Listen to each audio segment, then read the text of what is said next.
All right, well, welcome back. Good to have everybody back. Our first one of these in 24, in our February signing date. Obviously recruiting never ends, and for us to be able to add a few more names to the roster, both from the transfer perspective and from the high school perspective, that's what today is all about.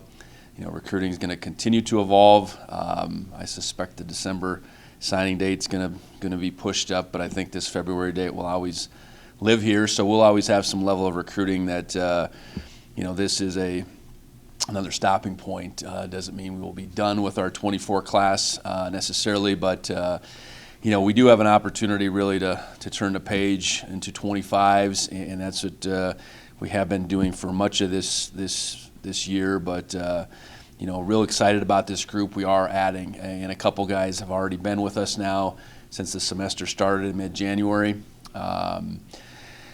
I'll speak to the transfers first. Alec Eckert, D lineman, transferring from Washington State. Is from Lewiston, Idaho. Really excited about what Alec can bring. Alec's got 2 years to play. Hasn't played much to this point. But Washington State's the staff that I know really well. His D-line coach, Pete Caligas, was my first call when we knew Alec was available, and Pete had nothing but good things to say about who Alec was as a worker, as a person. He was maybe caught a little bit between positions for them, but we couldn't be more than excited to bring Alec into the Bobcat football program. Immediately we know that he's going to provide competition. Our depth was challenged there last year, and graduation saw Blake Hale depart, and then a transfer saw Sebastian Valdez depart. So to bring Alec in and have him be able to compete in those interior two positions is certainly something that's going to be helpful for our defense, and I know Alec's going to really compete and want to do everything he can to take advantage of the opportunity that's in front of him. Next up, Samora Ezekiel. Samora was an O-lineman out of Fort Worth that we had visited, that we had recruited as a high school athlete a couple years back. He ultimately chose to go to North Texas. With the turnover, I suppose, that they've had in their program after 2 seasons, 3 semesters, he was looking for a new home, and we were one of the first places I know that he immediately thought of. So really excited to bring Zeke into our program and compete. Much like the defensive line, we did lose a couple guys on the offensive line, and to be able to not necessarily replace, but find guys that can come in and compete. It was something that we needed beyond the high school guys that we added, and I'm certain that Zeke's going to do that. Again, he didn't play very much at North Texas, but he has really developed from what we recall going back 2 years ago as a high school player. And I know he's excited to be here. Coach Johnson's really excited to work with him. He does have position flexibility, certainly athletic enough and a good enough length to play tackle, and at the same time I think those the skill set, the size could translate to playing on the interior as well. So really excited about Samora. Dylan Rollins, really excited to get Dylan in the program. Dylan, is a legacy here. His dad Josh and his brother Byron both played here. Byron was a senior my first year here. Dylan was the Gatorade Player of the Year in 2020. So from a recruiting perspective, I knew him from when I was at Wyoming. We had offered him leading into the summer of his senior year, so I was aware of Dylan. Obviously, he had all kinds of opportunities, chose to go to BYU, spent his first year there. From there, he went on his mission, and he's still on his mission, but in the midst of that, entered the transfer portal this December, and we were able to quickly pick up the relationship to some degree, because there was a relationship that had been developed certainly with his family, with Byron playing here, and I think Coach Johnson and Dylan were really able to develop a relationship over the last couple months, and ultimately bringing Dylan back home here to the state of Montana is a great thing for our program. Dylan's a tackle by nature, 6'6", 290 plus, and the mission hasn't taken its toll on him necessarily. I know missions for offensive linemen, depending on where they're at, can put them in a situation where they lose a lot of weight. He was on a mission here in the United States, so he's been able to maintain a level of nutrition and a level of working out, and we're excited to get him here come this summer. And he has 4 years to compete, so to bring in 2 O-linemen, one with 3, one with 4, certainly both have athleticism and flexibility as far as position goes, and they can compete. We see it, really day one, fortifies that O-line depth that was hit a little bit, as through our departures. But really excited about those 3 transfers. I know we talked about Rohan Jones back in December, and Rohan's been here and doing a great job. In his 3 weeks plus that he's been here working at the tight end position. So, the transfer portal is part of college football, and I think there's going to be ebbs and flows both ways. And however disappointed we can be about the guys that moved on, we got to be more excited about the guys we're adding to the program, and that's how we feel here today. High school wise, as of now, added 3 high school players. 2 DBs and a quarterback. First off, Seth Johnson from Frisco, Texas, from Reedy High School. Seth's a guy that's played primarily corner, but I think both guys you'll see that we signed, I think, have position flexibility. And really in the secondary right now, we want to find guys that can cover, first and foremost. Guys that can cover, guys that are willing tacklers. And I think in Seth, he's both of those.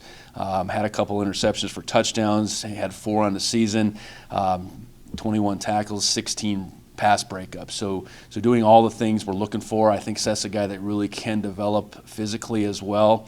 And we got on him through the month of January, and really excited about Seth. His background, he had an older brother that played at Wisconsin and played in the NFL, and I think his future is really bright. And a football background, coming from the Frisco area, obviously wasn't familiar with us from the standpoint that he was at that game a couple years ago, but I think knows full well what FCS football is all about, and I know Seth is excited to get up here and show what he can do. Next up, Davion Super Alice, quarterback out of Graham Kapowson in Washington. We went into this cycle with no intention to take a quarterback. Honestly, we had 6 on the roster. Back in the fall, we lost John Chambers to graduation, but we were still going to be carrying 5 moving forward. Davion was a guy that had been on our radar, was a quarterback for the same team that Jabez Woods played on, but again, there wasn't necessarily an opportunity. As we began the semester, found out that Luke Abshire was not going to continue on the team, not going to continue with school. Congratulations to Luke. He got engaged over the holiday break, and I think he wanted to make a shift in his time commitments and those type of things. So that provided an opportunity, and Davion was right there as far as who we were looking at. Tremendous career, tremendous senior year in particular, leading them to the state championship game. Ultimately, in the 14 games, threw for almost 3,500 yards. Tremendous touchdown to interception ratio of 44-5, but also rushed for over 700 yards, and so has an athleticism about him that he's capable of doing all the things that we would ask. Love the way he is as a competitor. And I think for him, the quarterback recruiting world is a tricky world sometimes, and he saw himself as a Division I quarterback, and our opportunity for him matched up well. We were fortunate that Sam Mix had developed a relationship with him, even though we maybe didn't have this opportunity that was always going to be there. But also he was able to lean on, I think, what Jabez saw in Montana State and why Jabez chose this. So, really over the last 3 weeks, we were able to get him here, show him what we're all about. Had a chance to meet with Coach Keaton, our new quarterbacks coach, and really liked what we saw. So really excited about Davion and his ability to continue to move that quarterback room along. Last, Carson Williams, DB out of Houston Westfield. Carson was a guy that we got on, or we're on, I should say, through the process, but really, I think accelerated our thoughts on him after that first signing date. Carson had a lot of attention between now and then. Went on a couple visits, had some FBS opportunities, and ultimately chose Montana State for a host of reasons. But I think he felt like this was home. Like Seth, a guy that we think has flexibility, as a willing tackler. 26 tackles, 3 interceptions, 21 pass breakups. So a great combination of the things we're looking for in the secondary. I think both him and Seth, Carson and Seth, possess great speed. They're both track athletes as well, and really excited about our continuation to recruit DBs that can really run and they can cover, and then again have that flexibility to play a few different positions back there. So that's the group as it stands right now. I know we'll have a few more guys, I think, to announce, at minimum one, I would suspect. And like I said before, recruiting never really ends until you get to the fall, I guess. I mean, there's always potential for your roster to change, but as far as this group goes, I think there's potential for some more high school kids to come into play. I think transfer-wise, we're probably on hold right now, but you go through spring and your roster continues to evolve, and you want to continue to adapt to that. So we're trying to put not only the best team out there in 25 here in the fall, but to continue to build this program with that foundation of high school players that can get in our weight room, be a part of our nutrition program, can get in our systems and grow in the years to come. So really pleased with the efforts of our staff through this time. Certainly our players in their contributions, our current players, that is, and their contributions to the recruiting process and being able to tell about their experience. When you're recruiting guys from out of state, the first guys they look to are the guys that are here from those areas, and it's clear that our guys are enjoying themselves and they're able to convey that when these guys come on campus. And talking about the 3 transfers, I think their familiarity with Montana State as they were coming out of high school was a big part. I know Alec, this was before I was the head coach, but looked at Montana State as a choice. I spoke to Zeke and him coming up on a visit out of his high school year, and obviously Dylan's ties to Montana State, both from his dad and from his brother, would have brought him over to Bozeman several times. So really pleased about this group and collectively as we look at this entire recruiting class. So with that, I'll open up for questions.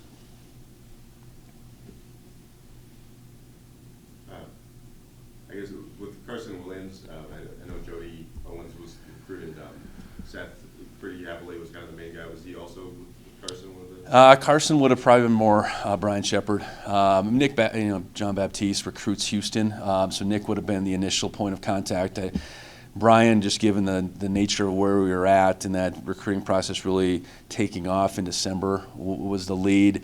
But you are correct, Jody, with again the nature of when Seth's recruiting started and he recruiting down in the Dallas-Fort Worth area was the lead. So both those guys did a great job in developing relationships, not only with the young men, but their families in a pretty short time. Yeah, those new coaches like Keaton as well, they've all been kind of hitting the ground running as far as recruiting so far. Yeah, that's the nature of it. You hire someone in January, the first thing they do is go out recruiting. So I think in both Jody and Chucky's case, they were here when our semester started. Generally speaking, Chucky was here the second week, but had a chance to first spend time, at least a couple days, with our current players and do everything they could to get to know them. But yeah, they spent the better part of the last 2 weeks out recruiting. With now that we're kind of through this cycle, I mean, I know there's a lot of changes that still could happen, but how do you as far as transfer portal stuff, that you feel, has it changed at all over the course of this cycle of your time?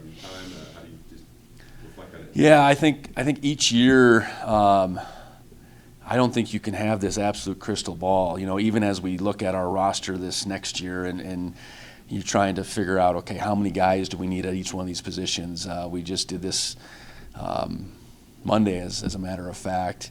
You don't want to look at your roster and say, we're going to need a transfer guy here, we're going to need a transfer guy here, here, and here. I think then your roster itself isn't what you want. You want a roster that has old guys, young guys, old guys that can, older guys, I should say, that are going to carry you through the next couple of years, but young guys that you see developing. If you don't have that in any given position, that's where the transfer portal can service those needs. And so I think our roster's in good shape, but I do know, come November, December, it'll probably be a world that we'll be in every year in some regard, where there might be a guy or two going out, and there's going to be some need that has evolved through the course of the fall. And I do think, like all three of these guys, when you do have some previous knowledge, I think that's helpful. It's not an absolute. Rohan Jones, we didn't know a thing about, other than we could pull him up on film and see he was a good player.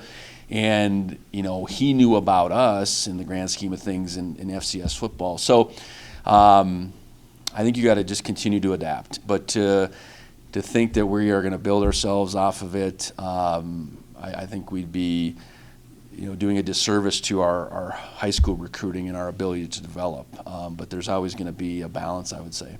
Yeah, you mentioned in December, just with this new era of the portal, the really talented high schoolers that are getting looked over almost in a sense. So could you just expand on that again, and what Montana State offers to those kinds of guys?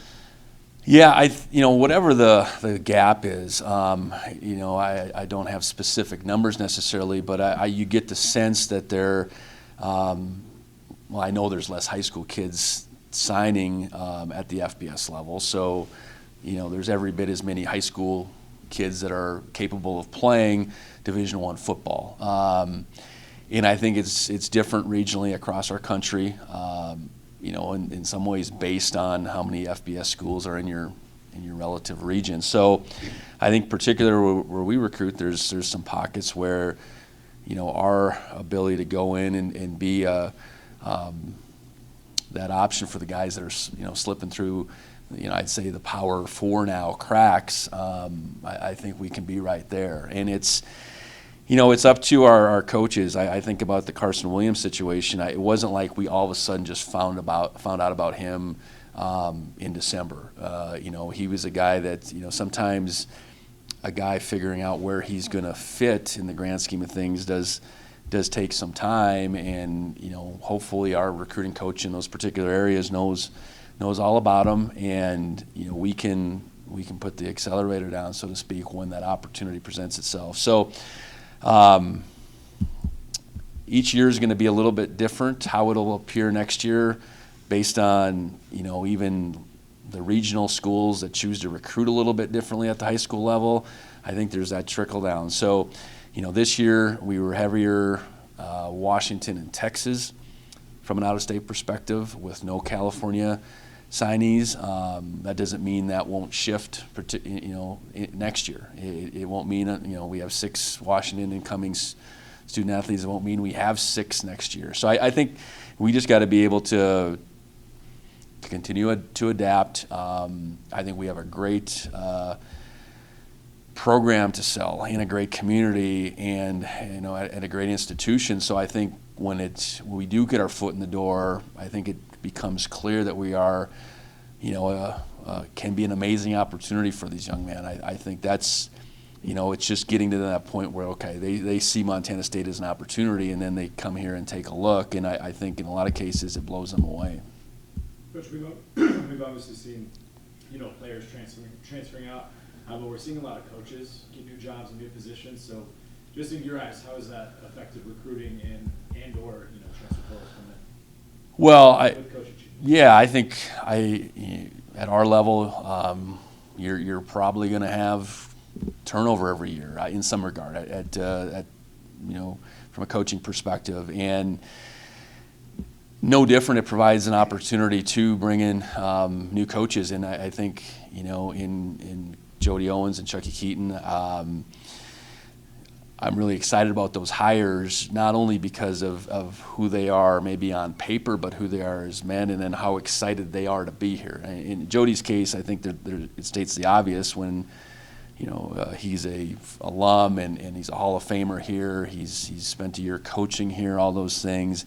But his want to get back here was very serious. And in Chucky, there was some overlap with him and Coach Udy, both at Utah State and Texas Tech. I certainly knew who he was as a player, but getting a chance to sit down with him, and then I think for him to look at this as a real opportunity was very exciting. So to maybe best answer your question, we are going to have some movement, but I do think we have an attractive opportunity here, and what that does, it creates a new staff and a new way for us to recruit. Both Jody and Chucky being Texas natives bolsters our recruiting down there. Simply, if nothing else, Jody can tell his story of how he was a high school athlete at Mesquite Horn, and ultimately he chose Montana State, and what that not only was like in the moment, but then also what that's meant for him,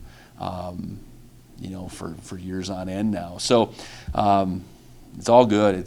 Change is change, and change is part of life, and change is certainly part of college football, and we gotta adapt, and we've done that, and I'm really pleased about our staff and our team right now. Chucky, I believe, was hurt when you were at Wyoming and when you faced Utah State. Is that right? Yeah, both 14 and 15. His last 2 years there, my first 2 years at Wyoming, he was hurt in our games, but had a chance to watch him on film quite a bit when you're watching crossover film, and he was very impressive, and I certainly would have known of him before that, just following college football. And Chucky Keaton was a known commodity in the college football world. So I think he brings just a wealth of experience from his playing days, but then the different stops and even the different positions he's coached in his coaching career. Really excited about that entire experience that he brings to the table.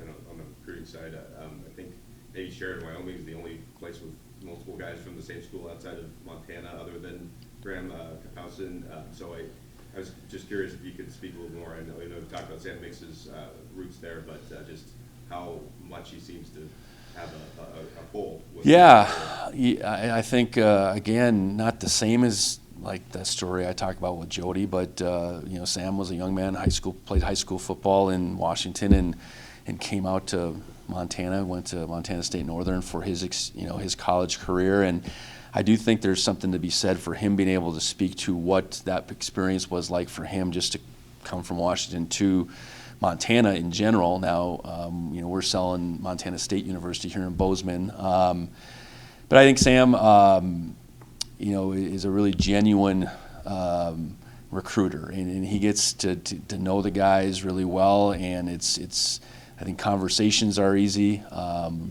Developing a relationship that's much more than football has become apparent. I think he knows the landscape, certainly being from out there, so his efficiency in getting around a pretty heavily populated area has been good. But I think in a short time as a recruiter, he's been able to develop a trust with high school coaches, and that's that really paid dividends this year. And it's a lot about hard work and just Sam being who he is on the recruiting trail, and that carrying through to when those kids come here, and they see the things and feel the things that he's talked about all the way through. And our guys from that area just loving their experience, being added to that relationship building, I think has been, all those things add up to our success there. Coulter, do you have anything? Hey.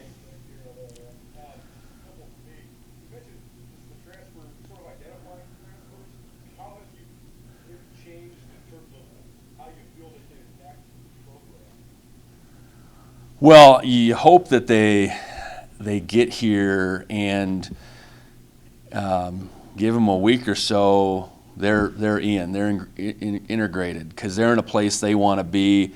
They have the right mindset, and kind of after the initial adjustment of just being in a new place, getting your classes, making sure we got them all set up with the place to live, all that stuff. They're part of it. I think the three guys that are here.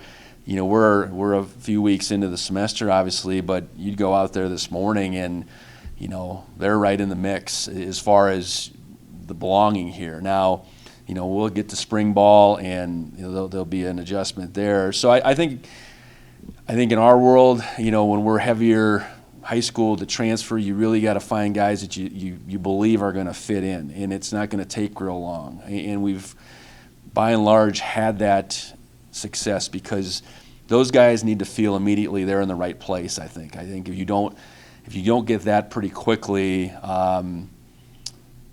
they're not getting what they're looking for necessarily, and maybe we aren't as well. So, again, being real intentional about that fit piece, and then talking to our guys about, hey, we're going to bring transfers in at a couple spots.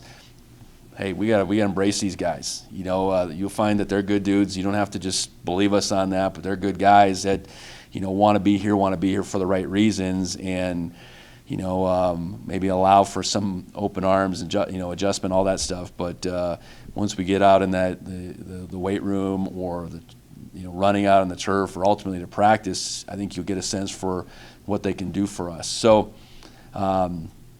Yeah, it can't just be about flipping on the film and being mesmerized with someone's ability. They have to be, in a lot of ways, the right type of person too. I'm going to ask that, sort of building trust with the guys that are already on your team. Do you feel like there's also sort of an element of, granted we're just kind of the way of the world now, but that's a little bit more used to sort of seeing it coming together?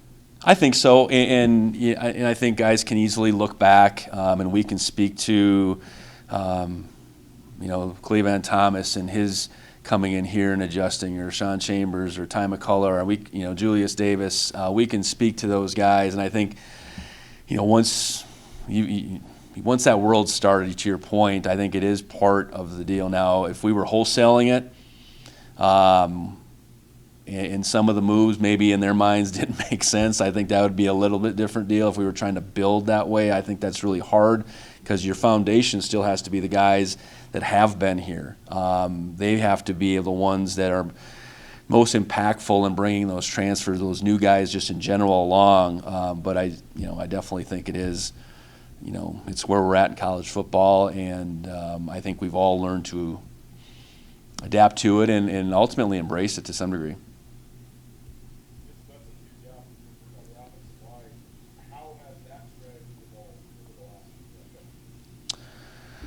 Yeah, whether it's Al now or Brian before, those guys are taking the lead. I think they both have understood that, we got to be able to take all shapes and sizes to some degree, but we better have there better be a baseline for athleticism. There better be this ability to develop them physically. They better have a good foundation. They better be guys that we feel like are competitors. And then you get enough of those guys here and get them in the weight room with Coach Herron. The cream will rise to the top, and I think when you have had the success we've had running the football, in particular, I suppose as an O-lineman, you want to go to a place where the O-line matters, but more so where you can see O-linemen develop. All five of our starters were postseason honorees in some element this year, and that probably doesn't happen all too often at the national level. I think we just got to keep building on that. We're going to have a whole bunch of turnover next year simply by graduation, but we really like the guys coming up, and that better be how you feel on a continuum. Those names are going to change, and maybe the skill set, the body types change just a little bit, but that overall ability to put five guys out there and really be able to lean on them has to be where we start on offense. And when it comes to Dylan Ross, he got transferred by title, but I mean, his dad showed me pictures of him wearing Bobcat gear when he's like 2 years old. So it's sort of been in him all this time. So I mean, what do you think of the dynamic of adding somebody that's raved about being a part of your program for a long time, but also having FBS credentials? Yeah, I think there's a lot to that. There are guys that out of Montana, find themselves with those FBS opportunities, and you certainly hope by and large it works out for them. But if it doesn't, and they're looking for a place, you hope either in our recruiting process or like the case in Dylan growing up, following the Cats and watching his brother play here, knowing his dad played here. And there's obviously a real benefit in that. We weren't the only opportunity that Dylan had, but it became clear that this is the opportunity that, once he got a chance to get to know me a little bit better, get to know Coach Johnson a little bit better, because he's still on his mission. This isn't a deal where he could visit anywhere. So we had an upper hand there, with the inside knowledge relative to the mission. Other guys that go off and are FBS transfers, more than likely they would be able to return back home here and visit. But unique situation with Dylan. So I think the family lineage, most recently with Byron, overlapping 1 year with me as the head coach. So there was that year of okay, what is our program? What was his experience like? What does our program look like?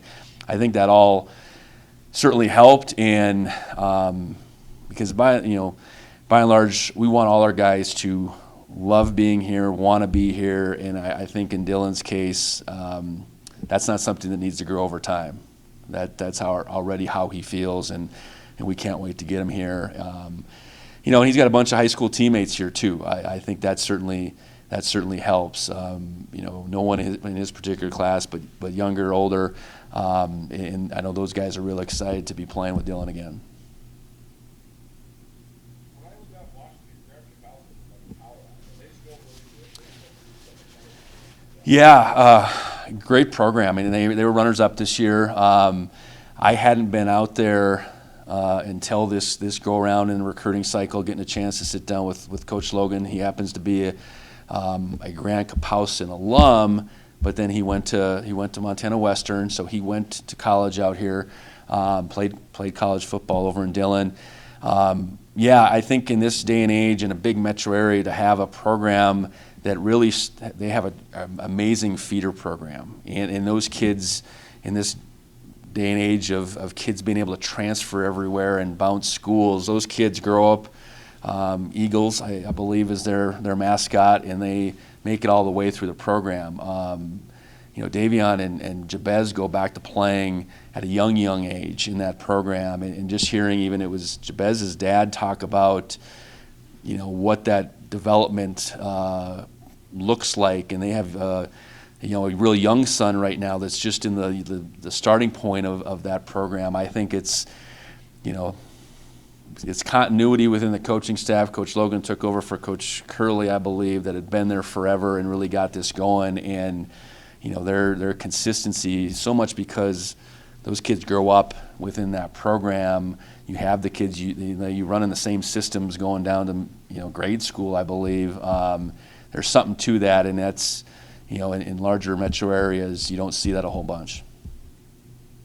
And last one for me, when it comes to having a couple of coordinators, what's their role in recruiting? How much is it an evaluation? How much is it in person?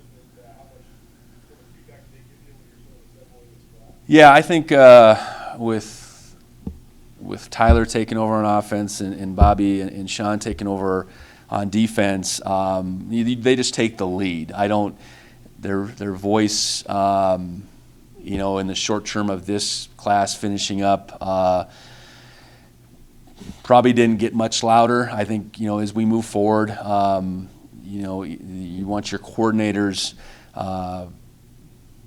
knowing about every position. Everybody should go through them on their way to me as far as, our evaluations go. I certainly value their opinions in large part because they've been around our program now, all 3 years that I've been the head coach here. I think they have a good sense for how we want to do things and everything. So really trusting them to take the lead. And then, certainly when each one of these young men have been on campus, they've been more involved than they would be than just being position coaches, I guess. So, certainly an involvement in more so moving forward. But they were definitely involved more than they would have been in their previous positions.